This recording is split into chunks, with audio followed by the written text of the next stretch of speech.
For Nigel. Zach Polanski's polling with 16 to 24-year-olds has shot up to 51%, while Reforms has petered off to around 8%.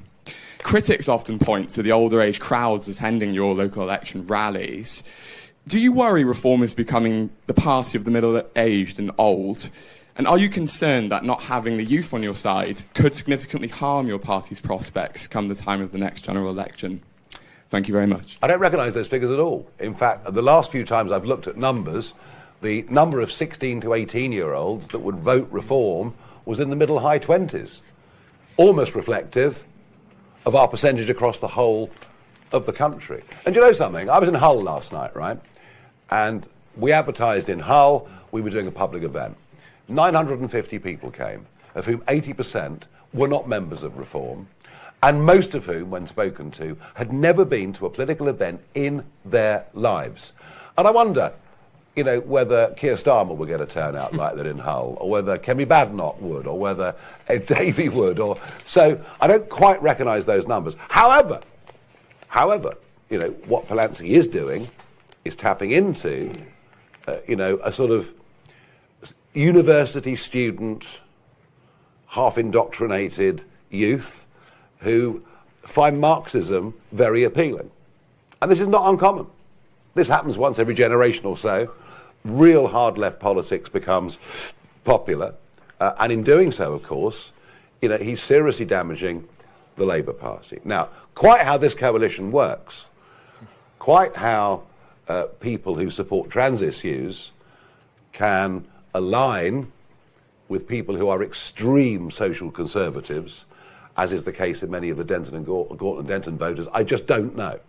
How that coalition holds, I just don't understand it. I just don't know.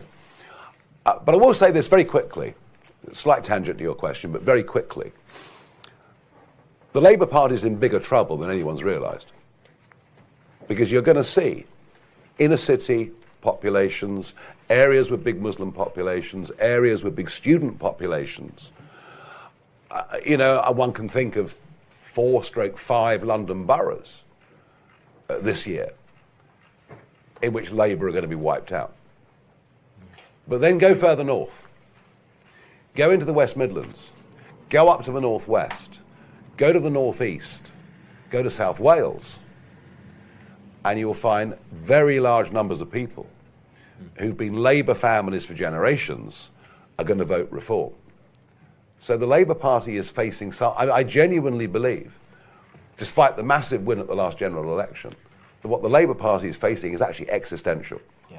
And I think that will be, of the many interesting results that come out on the night of May the 7th, you know, I mean...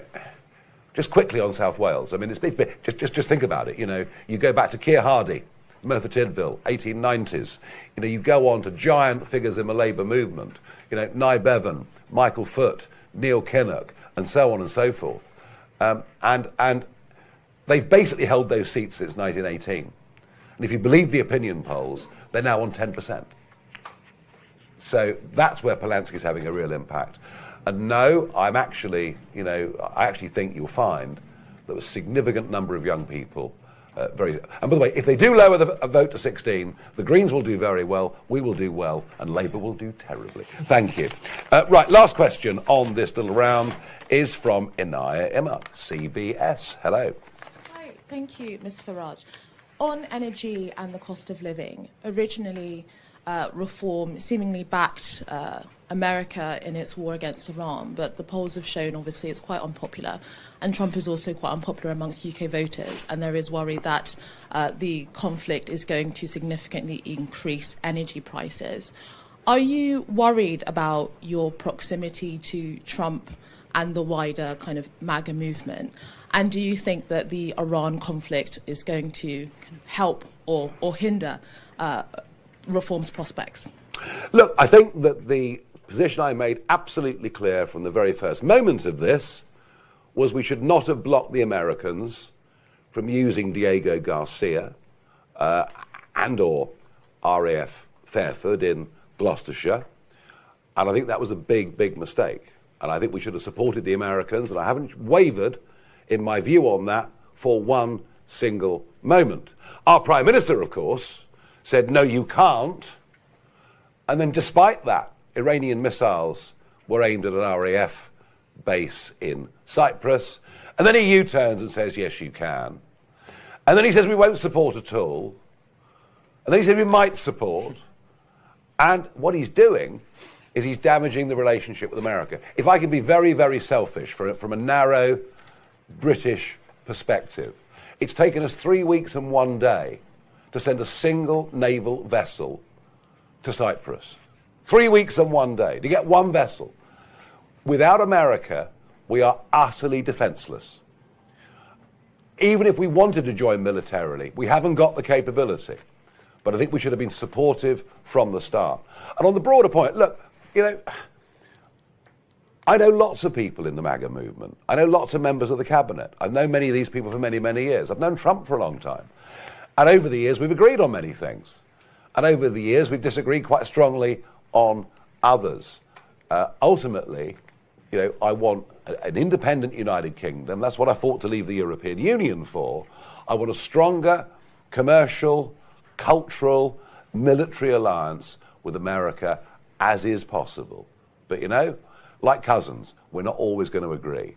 And will I be judged by the British electorate on the fact that I know the man and I've been to Mar-a-Lago? No, I don't believe I will for a moment. I think this is about what we need to do here. But one of those is defence and security. And what the Americans will demand after this debacle is that we start to become a more serious player again.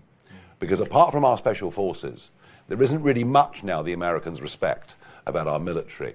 And when you think there are hundreds of our ex-special forces veterans now facing inquiries for actions that happened 50 years ago under the Human Rights Act, the Americans are becoming even more worried as to whether we are of any use whatsoever. Thank you very much indeed. Yes. One more, I think. You weren't on the list. Yeah, it's my fault actually, not Henry's at all. Ben Quinn from the Guardian.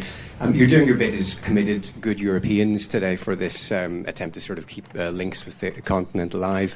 What would a reform government do in relation to the youth experience scheme which Britain is currently negotiating with Brussels, which is designed to allow tens of thousands of Brits and Europeans to work and come to and fro? Oh, no.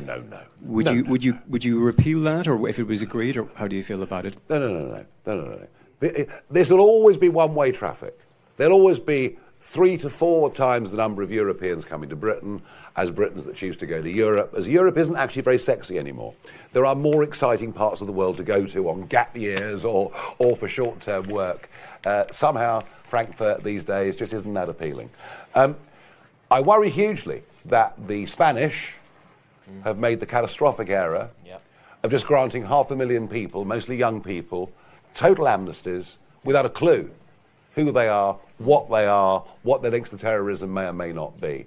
And we are living in an age of increased global insecurity where national borders and protecting national interests matters more and more. And I think the youth mobility scheme falls at that first hurdle, if at nothing else. And it's just an attempt by the government to completely undo Brexit. And, you know, as we've done today with air passenger duty, there are freedoms with Brexit we can exploit in our own interests. And I just think this attempt to pretty much willfully break his manifesto pledges on this are signs of a Chancellor and a Prime Minister who are just totally out of ideas. And I just say on that, there's 1 million young people in this country who are not in education, employment or training. 1 million. And it's rising. So what should be the first priority of Keir Starmer and Rachel Reeves?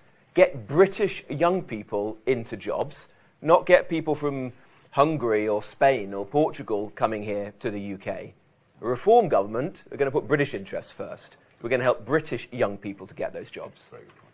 Right, last question. Yeah, on the war, you said there's no it's a mug scheme in reading people's minds in the White House.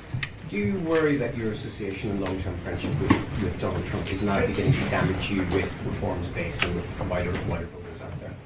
Well, I'm not going to lie about it, am I? I'm not going to pretend that I don't know him. I do. And I think what he's done on the border is admirable. Admirable. I mean, there's someone making a promise and actually keeping it. I think what he's done with America's energy certainly in his first term, utterly transformative. Why is America growing at 4%?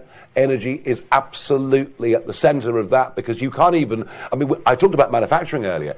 I mean, forget data centres. This government talks about AI, forget it. We can't do it. They use more electricity than were ever used by the heavy industries of the past. So there are things he's done that I agree with hugely, and there are things he's done I haven't agreed with.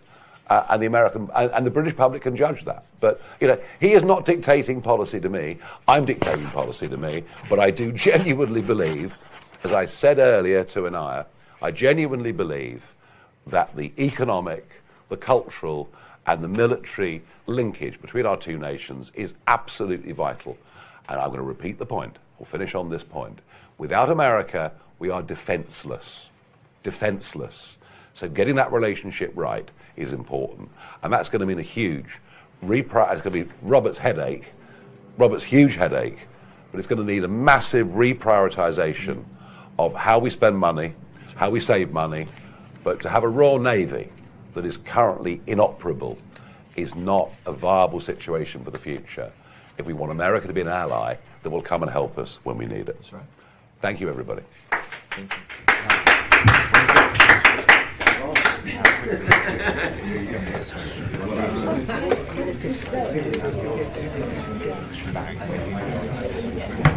Thank you.